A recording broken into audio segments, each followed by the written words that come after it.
నమస్తే, welcome to our channel. నేను సహస్ర. Rheumatoid arthritis ఈ వ్యాధి అనేది ఈ మధ్యన కాలంలో చాలా మందిలో చూస్తున్నాము. అయితే దీనికి గల కారణాలు తెలుసుకుందాం. అంతేకాకుండా ఒకవేళ వచ్చిన వాళ్ళు అంటే ఇలాంటి దీర్ఘకాలిక వ్యాధులు ఏవైనా వస్తే నయం కావడం అనేది చాలా రోజులు పడుతుంది. మరి దీనికి ఏమైనా మందులు ఉన్నాయా? దీని నివారణ ఎలా చేయాలి? వచ్చిన తర్వాత ఎలాంటి జాగ్రత్తలు తీసుకోవాలి? సో ఇవన్నీ కూడా ఈరోజు మనం ఈ వీడియోలో తెలుసుకుందాం. ప్రస్తుతం మనతో పాటు డాక్టర్ గారు పవన్ సత్య ఉన్నారు. తను అపోలో హాస్పిటల్లో వర్క్ చేస్తూ ఉంటారు, ఎంపీటీ ఆర్థోపెడిక్స్. సో డాక్టర్ గారిని అడిగి రుమటైడ్ ఆర్థరైటిస్ గురించి పూర్తి వివరాలన్నీ తెలుసుకుందాం. నమస్కారం సార్. నమస్కారం. సో ఈ మధ్య కాలంలో మిడ్ వయసు కానీ లేదంటే వయసులో ఉన్న వాళ్ళు కూడా రుమటైడ్ ఆర్థరైటిస్ ఎక్కువగా వస్తుంది. ముఖ్యంగా ఆడవాళ్ళలో ఎక్కువ చూస్తున్నాం మనం. ఆడవాళ్ళకి ఈ కీళ్ళవాపులు లేదంటే కీళ్ళవ్యాధులు ఈ వ్యాధి రావడానికి కారణం ఏంటి? వచ్చిన తర్వాత అదంటే దీర్ఘకాలికంగా వచ్చిన జబ్బులు ఏవైనా డయాబెటీస్ కానీ షుగర్ కానీ పోవు అంటారు కదా. ఒకవేళ ఇది వస్తే నిజంగానే పోవు అంటారా? దీనికి ఏంటండి మెడిసిన్? 100కి 2% ఒక్కసారి రుమటాయిడ్ ఆర్థరైటిస్ వచ్చింది అనుకోండి, అది మాత్రం పోదు. మెయిన్ రీజన్ ఏంటి అంటే, ఇప్పుడు చూడండి, యంగ్ ఏజ్ వాళ్ళలో ఎందుకు వస్తుందో చెప్తాను, ఓల్డ్ ఏజ్ వాళ్ళలో ఎందుకు వస్తుందో చెప్తాను. Rheumatoid arthritis rheumatoid arthritis nothing but కీళ్ళవాతం అనమాట. It's same like auto immune disease అనమాట. సమంత డయాగ్నోస్ అయ్యేది మయోసైటిస్ అనే అది కండరాల గురించి కదా. కండరాలు సేమ్ ఇది ఎట్లయితే జాయింట్స్ ఇన్ఫ్లమేషన్ అవుతుంటుందో అది కూడా మజిల్ ఇన్ఫ్లమేషన్ అవుతుంటుంది అనమాట. సేమ్ ఎర్లీ మార్నింగ్ స్టిఫ్నెస్ ఉంటుంది, మార్నింగ్ లేచిన వెంటనే జాయింట్ పెయిన్స్ ఉంటాయి అనమాట. సో దీనికి కలవాల్సిన డాక్టర్ కూడా రుమటాలజిస్ట్ అంటారు అనమాట. ఆయన ఒకటే చెప్తాడు అనమాట, మీరు లైఫ్ లాంగ్ ఈ మెడికేషన్స్ పైన ఉండాలి, జీవితాంతం మీకు ఇదే అని చెప్తాడు అనమాట. బట్ మనం ఏం చేయాలి, ఆయన లైఫ్ లాంగ్ అన్నాడు కాబట్టి సరే ఆల్టర్నేట్ ఆప్షన్ అనేది మన లాంటి వాళ్ళ దగ్గరికి వస్తే ఏంటంటే ఆల్టర్నేట్ ఆప్షన్ అనమాట. లైఫ్ లాంగ్ మెడికేషన్స్ లేకుండా ఆయనతో టచ్లో ఉంటూ ఆయన మెడికేషన్స్ తీసుకుంటూ నేను చెప్పే జాయింట్ ట్రీట్మెంట్ అవ్వచ్చు, లేకపోతే డైట్ అవ్వచ్చు, ఫుడ్ అవ్వచ్చు, ఎక్సర్సైజెస్ ఇవి చేసుకుంటే టాబ్లెట్స్ వాడాల్సిన అవసరం లేదు, ఎప్పుడు వాడాల్సిన అవసరం లేదు. ఇప్పుడు డయాబెటీస్ కి లైఫ్ లాంగ్ మెడిసిన్ ఉంటుంది, షుగర్ కి లైఫ్ లాంగ్ మెడిసిన్ ఉంటుంది, ఈ రుమటైడ్ ఆర్థరైటిస్ కూడా లైఫ్ లాంగ్ మెడిసిన్ ఉంటుందని అయితే నేను చాలా దగ్గర ఇవన్నీ లైఫ్ స్టైల్ డిజార్డర్స్ అనమాట. అంటే లైఫ్ స్టైల్ మనం చేసే చిన్న చిన్న మిస్టేక్స్ వల్ల, ఫుడ్ హ్యాబిట్స్లో అవ్వచ్చు, ఒక రిచ్ స్ట్రెస్ ఎన్విరాన్మెంట్ వల్ల అవ్వచ్చు, మన కార్టిసోల్ హిట్ అవ్వడం వల్ల అవ్వచ్చు, లేకపోతే జెనెటిక్స్ వల్ల. సో మన లైఫ్ స్టైల్ని చేంజ్, జెనెటిక్స్ అనేది కంప్లీట్ డిఫరెంట్, మనం అవాయిడ్ చేయొచ్చు, కానీ లైఫ్ స్టైల్ వల్లే ప్రాబ్లమ్స్ వస్తున్నాయి. కాబట్టి ఆ లైఫ్ స్టైల్ ఏమిటి వల్ల ప్రాబ్లం వచ్చిందంటే, నేను రోజు ఇంత జంక్ తింటాను, సో నేను జంక్ తినడం ఆపేయాలి, అదొక లైఫ్ స్టైల్ మోడిఫికేషన్. నెక్స్ట్, నేను డైలీ అసలు వాకింగే చేయను, నేను కాడే అన్నీ కావాలంటాను, స్విగ్గీ జొమాటో అన్నీ కావాలంటాను, సో స్విగ్గీ జొమాటో కట్ చేయడం, ఫిజికల్ యాక్టివిటీ లేకపోవడం, లేకపోతే నేను ఎప్పుడు కూర్చొని ఉంటాను, లేకుంటే పడుకొని ఉంటాను. సో నేను ఫిజికల్ యాక్టివిటీ ఇంప్రూవ్ చేసుకోవడం, డైలీ పరిగెత్తడము, లేకపోతే మనకి ఇక్కడ పార్క్లో స్ట్రెంత్ ట్రైనింగ్ ఎక్సర్సైజెస్ ఉంటాయి, అవన్నీ చేయాలి. జిమ్ పోకపోయినా పర్లేదు, నాకు పైసలు ఎవరు నువ్వు కడతావా అంటారు నన్ను కింద కమెంట్స్లో. సో అందుకే అట్లాంటి వాళ్ళ కోసం కూడా నా దగ్గరకు వచ్చిన పేషెంట్ చాలామందికి, ఒక పేషెంట్ వచ్చాడు, హైపర్ పిగ్మెంటేషన్ మ్యాకులా, మొత్తం స్కిన్ అంతా ప్యాచెస్ ఉంటాయి. జాన్లో ఫిబ్రవరి స్టార్టింగ్లో వచ్చాడు ఆ అబ్బాయి. వితిన్ 4 months లోపు మొత్తం స్కిన్ అంతా క్లియర్ అయిపోయి నార్మల్ అయ్యి వచ్చాడు అనమాట. అంతే. ఏం చేసాం ట్రీట్మెంట్, ఒకటి ఫుడ్, మంచి ఫుడ్ రాసి ఇచ్చాను. డెర్మటాలజిస్ట్ ఎవరైతే ఆ అబ్బాయికి చూసాడో ఆ అబ్బాయి టాబ్లెట్స్ వాడమని చెప్పాము, నేనేం ఆపలేదు. ఆ అబ్బాయికి ఒకటే నేను చేసింది అంటే డైట్ మార్పించి ఎస్ఆర్ నగర్లో ఉన్న జిమ్కి వెళ్ళాం. మనం ఫస్ట్ పైసలు కష్టం సార్, 1000 రూపాయలైనా కష్టం అన్నాడు. వెంటనే ఎస్ఆర్ నగర్లో ఉన్న పార్క్కి వెళ్ళామన్నా. అక్కడ ఒక పార్క్ ఉంటుంది ఎస్ఆర్ నగర్లో. ఆ పార్క్లో నాకు ఫొటోస్ పెట్టి ఈ ఎక్సర్సైజ్ చెయ్యని ఆ అబ్బాయికి హెల్ప్ చేయడం జరిగిందనమాట.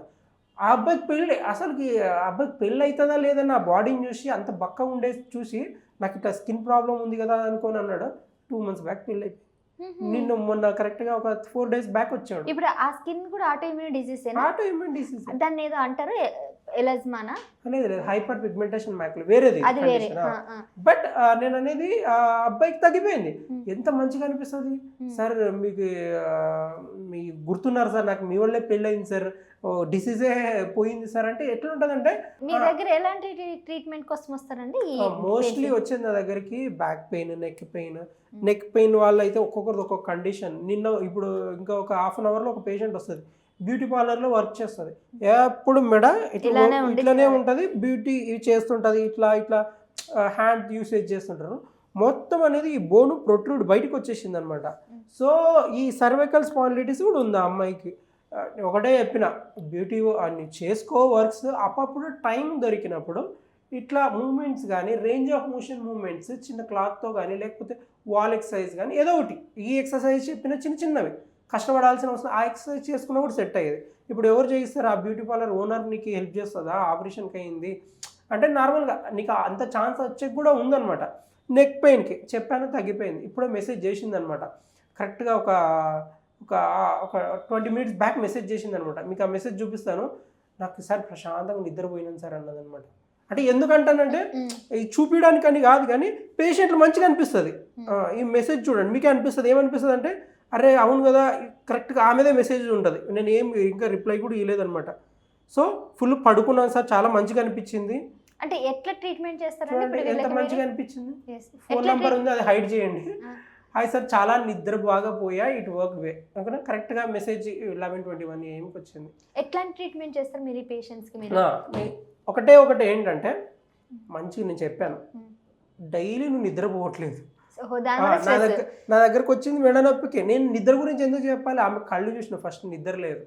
అమ్మ నువ్వు నిద్రపోవట్లేదు, నేను చెప్పినట్టువి ఇంప్లిమెంట్ చేయి. రాత్రిపూట పడుకునేటప్పుడు నేను ఒక వీడియో కానీ ఇవి చెప్పాను అనమాట. ఆ వీడియో స్ట్రెస్ వల్ల అవ్వచ్చు, వాళ్ళ ఫ్యామిలీ ఇష్యూస్ అవ్వచ్చు, వేరే కూడా అవ్వచ్చు. జస్ట్ ఒక వీడియో పోయి విజువల్ స్టిమ్యులేషన్ చేసి ఒక వీడియో వినన్నా. ఆ వీడియో వినింది, పడుకోయింది, కోమలోకి వెళ్ళిపోయింది. పొద్దున్న కరెక్ట్ నువ్వు ఎట్లున్నా కూడా రేపు మెసేజ్ చేస్తావన్నా. 11:20కి మెసేజ్ చేసి ఆ టైంకి లేచి ప్రశాంతంగా ఉంది సార్, నాకు 1 ఇయర్లో ఎప్పుడు నిద్రపోలేదు, పడుకున్నాను అనమాట. అట్లా అంటే పడుకుంటేనే మనిషి రికవరీ. ఇంకా రాదు నా దగ్గరికి, ఇంకా నా దగ్గరికి రాదు, ఎప్పటికి రాదు. నాకు రావాలని కూడా అనుకోను అనమాట. మామూలుగా అంటే డాక్టర్స్ అంటే మళ్ళీ రావాలి, కన్సల్టేషన్ పెంచుకోవాలి, ఇట్లా ఉంటుంది. అవసరం లేదు, రావాల్సిన అవసరం లేదు. ఇప్పుడు మీరు బయట ఒక ఆయన వస్తున్నప్పుడు ఎంట్రీ దగ్గర ఒక ఆయన ఉంటాడు, మీరు గమనిస్తే కనిపించింది ఒక ఆయన. సరే మీరు వచ్చినప్పుడు ఒక పేషెంట్ ఉన్నారు, ఎవరైనా కనిపించారు? ఒక పేషెంట్, ఫీమేల్ పేషెంట్ లేడీ. వాళ్ళ అబ్బాయి ఇక్కడ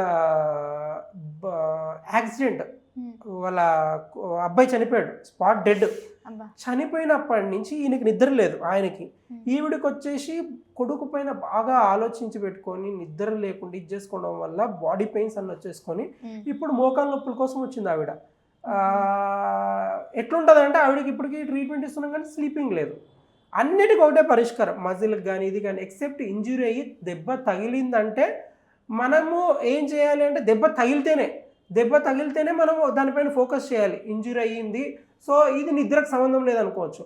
ఎప్పుడైతే దెబ్బ కాకుండా ఇంటర్నల్గా ఎక్స్టర్నల్గా తగిలిన వాటికి ట్రీట్మెంట్ ఒప్పుకుంటాం అనమాట. ఇంటర్నల్గా అంటే మనసుకు తగిలిన దెబ్బ కానీ వీటి వల్ల నిద్ర డిస్టర్బెన్స్ అయ్యి వీళ్ళకి ఫిజికల్ యాక్టివిటీ లేకపోవడం వల్ల, బ్లడ్ సర్క్యులేషన్ పంపు లేకపోవడం వల్ల కూడా మోకాళ్ళ నొప్పి విచిత్రంగా ఉంటాయి అన్నమాట. సో వాళ్ళ రూట్ కాజ్ పోగొట్టుకోవడానికి ట్రై చేయాలి. అంటే వాళ్ళ కొడుకుని బాధపడొద్దు అని చెప్పడము, నెక్స్ట్ అది కూడా చేయడం జరిగింది. వాళ్ళ చిన్న అబ్బాయికి చెప్పడం, వాళ్ళ చిన్న అబ్బాయి ట్రైనర్ అనమాట, జిమ్ ట్రైనర్. సెలబ్రిటీస్కి, సినిమా వాళ్ళకి, పెద్ద పెద్ద వాళ్ళకి అందరికీ ట్రైన్ చేస్తుంటాడు. మళ్ళీ ఆ అబ్బాయిని పిలిపించి కౌన్సిలింగ్ ఇచ్చి ఇట్లా అమ్మ వాళ్ళ దగ్గరికి షిఫ్ట్ అయిపో అనడము. సో అవన్నీ చెప్పడం జరిగిందనమాట. ఇప్పుడు నెక్ పెయిన్కి ఒక ఆమె చెప్పాను, ఎవరికి ఇది. సో నేను ఇవన్నీ చెప్తాను నేను మళ్ళీ మీకు, ఓకేనా. సో ఇట్లాంటి పేషెంట్స్ వస్తుంటారనమాట మొత్తం మన దగ్గరికి, ఇట్లాంటి pains. Okay, right sir, thank you so much. మీరు ఎలాంటి పేషెంట్స్ వచ్చినా కానీ వాళ్ళకి మెడిసిన్తో కాకుండా సైకలాజికల్ కూడా ట్రీట్మెంట్ చేయడం అనేది మీ దగ్గర రెగ్యులర్గా జరుగుతున్నటువంటి సందర్భం. Thank you so much. Thank you.